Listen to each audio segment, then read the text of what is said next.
Right, heavy into spoilers. It begins. Now, has an update on the page, that's fine. Fabtcg has done its job and collected them from all over the internet, which is great. And there's some pretty juicy stuff to look over. Predominantly, specializations, which are big for me, because again, the two decks I mainly play are Melody and China. So anytime we get specializations, especially some out of the ordinary stuff, is fantastic because it's really just advancing China's toolkit. I really wish we'd get a class constructed variant or just a ruling that we can just double the HP and play it. But anyway, it's a bit of a mixed bag though, and we'll go over a little bit why. So on rare equipment, it's not so bad. Now, as a legendary item, so there's only 5 in the set, I believe. I should probably double check that before I spout. Yeah, so only 5. So one of these 5 is restricted solely to one hero. I don't necessarily like that, right? Because pulling this legendary out of the 5 legendaries is going to be a lot worse than everything else, right? It's similar to the Emperor from Dynasty. He was sort of a feel-bad legendary slot. And overall, while these are fun changes for the game, it is another sort of step away from its collectability. And when I say collectability, I more so mean monetary value, right? Obviously, the game is still collectible. You can go find the pretty cards. You can go find X hero cards. You can go find X cold foils. But the fact that this is now completely restricted to one hero that if, say, they LL, we don't know if they would get a new iteration or if we'd go in a completely new direction, it does, to me, lead to some potential issues down the line. But we'll have to see overall what LSS does with it. But anyway, let's jump into the spoilers. So, starting off with Brutes, we have Apex Bonebreaker, filling out their legendary collection. When this defends together with a card with 6 or more, create a Might token. Well, that just feels like a fantastic addition. You can get up to 2 Might tokens out of it, which altogether just advances your whole Brute game. A decent block, 2 and then 1, so 3. Yeah, I feel like it's going to be used by majorly everyone. Then we have Knucklehead, AO Specialization, Action, destroy this, roll 6-sided dice. Till the end of turn, your base intellect is the number rolled. So instead of gaining, it replaces, which is a big thing. So downside is obviously 1, 2, or 3. Upside is 5 or 6. Then neutral is 4. So the odds are against you, but something with like Ready to Roll or Gambler's Glove, and this is pretty decent. In China, fantastic, right? I'd probably just take this, Gambler's Glove. Is that better than Goliath Gauntlets? Maybe. But definitely just auto-include KO Specialization, Ready to Roll. And yeah, just reap the benefit. It's another 3 blocks, so 2 and then 1. Fantastic. Monstrous Veil. Interesting. So this effect does already appear on another card. What is it called? Skullbone Horn? I think I have it listed. Yeah, Skullhorn. I don't know why I was adding bone. So action, destroy. They both have the same action, but this has Arcane Barrier versus this has 1 block and Battle Worn, so it's not destroyed. All right, so you can block for 1 and then also still reap the benefits of its effect. So it's good. It's just a little bit of a toolkit variety for Brute now. Well, Rhino, I should say. So you can either take the Arcane Barrier, you can either take this, or you can keep with the Scowling, what's it called? Flesh Bag. Close. I'm remembering some words, right? Which has the Intimidate on Defend. So whether or not it's better than that, I don't know, but the versatility, the fact that you can now run a Arcane Barrier matchup version and then a physical matchup version is definitely good. Guardian, we have Orum's Aegis. So this counts as gold. Fantastic. Okay, so this means you can cash it in. You can use it for Victor's ability. What else can you do with it? Nothing, right? Unless there's any other gold sinks. Those are the 2 main implications. Of course, the block is fantastic, but it does also discount, for instance, like starting stake, right? So if you control no gold tokens, although that was actually kind of interesting, right? Because it says counts as gold, not as a gold token. So the wording on that probably needs to be clarified, but it is just representative of gold. I think you would be able to sacrifice it too. So in Cheyenne, running Kasai Specialization, you can destroy X gold you control, and this would count as a gold. So yeah, in China, fantastic. In Victor, godly, right? I think this is an auto-include just for its flexibility. Again, block with it, then cash it in. Fantastic draw. Or even use it to fix up one of your clashes. Done, right? Fits his bill nice and simply. Does it need to be legendary? I don't know. Again, I think specialization would be better capped in terms of rarity, and that way they could still preserve the collectability of the game. Again, we're flooded with meaningless cold foils, right? The majority of a set is designed for draftability. And while all these are fantastic things for play, again, I go back to the philosophy of LSS and what they want for the game, and it's very much becoming a lopsided triangle, right? Everything seems solely focused on playability over any other aspect, which is great on one hand, but then again, personally, I go into the game to collect and then fell in love with the play mechanics, so I would like to see all areas continue to progress rather than it being this sort of 2 steps forward, 1 step back. But overall, we'll just have to wait and see what else they do with specializations, right? It becomes a reoccurring thing. From a design perspective, right, it frees them to create more powerful things for niche heroes, but they are fleeting. Okay, again, if Victor hits LL, there's no telling if the next Guardian is going to be a new iteration of Victor, and therefore, you can continue to use the specializations. Again, it's all just depending on what they do going forward, the level of impact this can have on the game. Stonewall Impasse, right? With an E. When this defends, is that a play on a shield or something? Let me know. When this defends, clash with the attacking hero. If you win, it gets +1 until the end of turn. And then temper, put a -1 counter on it, and then if it's 0, destroy it. So at least get the 1 block. If you're in, obviously, a big Guardian, chances are you'll be able to get 2 block out of it. So 2 and then 1, so 3. I should say 3, right?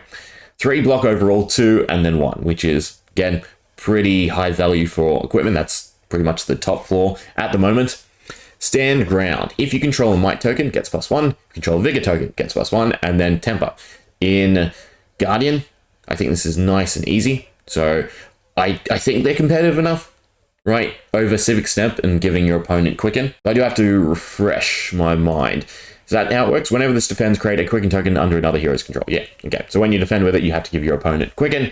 So you should be able to get to the 2 block nice and simply. We know Brevrant brought a lot of might interactions, and there seems to be a decent amount of vigor here in heavy hitters. So I do think Stand Ground is a competitive option to take over Civic Step, again, depending on what cards. It's a little bit less consistent, but I think not giving your opponent the Quicken token is a big enough impact. For Warrior, we have probably the best legendary in the set, hands down. I don't think they could come up with a better legendary than this.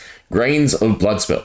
Whenever a weapon attack you control hits, you may pay 1. If you do, create a Vigor token. Now, I love the Draconic Flameskull Furnace. I think that fits the bill of Draconic really well. I think this fits Warrior even better, right? It epitomizes Warrior. It's not necessarily direct power creep over Tunic, but for Warrior, it is their go-to. This is bread and butter, right? So whenever you attack with a weapon, if it hits, you may pay resources to create Vigor token. So this is on every hit. So adds pressure to your hits. Any hit that then lands allows you to bank resources, right? So if you start floating resources, if you run your color scheme a little bit higher, you can then always pressure with Grains of Bloodspill and bank up the vigor for your next turn to really just keep your momentum going. Again, its consistency is reliant on you and your opponent, whereas Ferndale Spring Tunic is just a time thing. So it doesn't feel like it's a huge power creep over that, but it just epitomizes what Warrior wants so greatly. Plus, it has temper, so you can block for 2 and then 1, but in most cases, just block for 2, right? And then just keep its effect active, just for some added pressure at the very least. Then we have Beckon Applause. So if you control an agility token, gets +1, vigor token, +1, and temper. I think this is just more pack filler, right? I think the Guardian one has a lot more applicability across the board, but this definitely just feels like it's made for the set more so than anything. I don't think this would be run, especially when you have chorus of what is it, Venus Song. I have it somewhere here, right? Okay, so your options are Brave Forge Braces, right, which is great for weapon, and then the other one, which I don't have actually, is the Versus one. Chorus Song, you know what I'm trying to say, the other legendary glove slot for Warrior. So I don't think it obviously competes at any level with those, so it's just pack filler. Then we have Gauntlets of Might, right, for Brute and Guardian. Destroy this, create a Might token, go again. Could have its applicable use, especially in Blitz, but overall, probably just more pack filler. And the other big one is Balance of Justice. Oh, actually, I didn't say this. Create a Vigor token. Okay, so there'll probably be an Agility one too, but again, that whole sequence just feels like pack filler. And in that scenario, I would assume that there's going to be a Brute. That's the one missing. A Brute one for Agility Might, right? Because it's Agility Vigor for Warrior, and then Guardian is Might Vigor. Yeah. So I'd assume that's coming for Brute somewhere. Does it really fit the bill? What slot would it have to be? Probably Boots, but then it still wouldn't see use. Again, it's most likely just filler for limited play. But yeah, so Balance of Justice. Instant. Destroy this, draw a card, activate this ability only if an opponent has drawn 2 or more cards this turn, and then a new keyword, Guardwell. When the combat chain closes, if this defended, put a -1 counter on it equal to its defense. So that's interesting, right? Block for 2, it gains 2 -1 tokens, so it's a bit worse than temp. It doesn't have a destroy, but if there's ways to refresh its durability, then this could be a very interesting mechanic going forward. As for its effect, it makes it a very useful sideboard option in certain matchups, right? Competitive with Arcanite Skullcap and Crown of Providence, but of course it has that constraint where your opponent has to have drawn 2 or more, right? In this gold-heavy environment of heavy hitters, probably do its job. Against Ninja, definitely do its job. Against some classes, it'll definitely work wonders, but I don't think it'll be main board. I definitely think it'll just be sideboard and then slide in depending on the matchup. But it is a super powerful effect, being able to get that 1 extra card over something like Crown of Providence where you're just cycling. Then we have another filler set, the UPF variety. No, sorry, this was the UPF variety. This is the generic variety. You may only defend if the attack's controller has done X. In this case, draw a card, had a Vigor token destroyed, Might token destroyed, Agility token, and nope, we're done, right? It's just pack filler, right? It's decent in matchups, again, especially because it has that 2 block over some of the other, normal generic equipment sets that we see from different sets. But again, it's mainly here for pack filler, which unfortunately also makes it pretty dead weight in terms of, again, cold foil and their collectability, because these are going to be, dollar cards, if that. Sheltered Cove. Pay 3, destroy this. Next time you would be dealt damage this turn, prevent 2 of that damage. I don't know if I value this highly, right? So there is the Seeker set, which is pay 1, prevent 1, but opt 1, which I think is probably a bit more viable just because of the utility of it, right? It allows you to rebound a lot bigger. You don't have to pay as many resources, so any card in your hand you can pitch, right? Whichever one you deem is dead for your next turn. And then you also get the opt. And then you also have the Mitre, which I don't think I've opened anyway, but that's fine. We can just quickly find it. Yes, so this. Instant, pay 2, prevent the next 1 damage that would be dealt to your hero this turn by source of your choice. But here's the big thing. Destroy it at the beginning of the end phase, meaning you can activate this as many times in 1 turn as you want. Now, obviously, you do have to declare which sources, unlike this where it's just the next 2 damage, but I don't know if this would be anything more than just pack filler. It's beautiful, but pack filler. Glory Seeker, pay 3, destroy this, draw a card. Interesting. Cycle 1 maybe, if you're in blue. There's so many other ways to do this, right? Both of these, they're just sort of recycling effects, and at this point it's just pack filler, right? Again, dead cold foils, stuff you're not really going to see used across the board, so it's meh to me overall. If you can think of a great use for this, let me know. Is that everything? Cracked Bubble. This was actually the other interesting point. So I don't think there's going to be a reprint, right? I think Scab Skins was the big thought for a lot of people. No, please not. That's the only WTR first edition legendary I have. That's fine. It wouldn't go down much anyway, because right, it's alpha, hopefully. But yeah, so Crack Bubble is in the last slot here, and I highly doubt that a reprint is slotting in between. Well, it could, I suppose, but that would just seem very weird to me. And if it was Brute, it would go somewhere here. So I mean, it's still applicable, but I'm doubtful that we'll get a reprint in this set. Right, so I think that wraps it up. That is the spoilers for now. What do you think? What do you think about use of specialization? Is it the correct path to follow? Right? Or is it too limited? Is it just more card segmentation that we don't really need, especially in a year where we're sort of focused on growing card compatibility and, having more heroes within X class? I mean, it counteracts that.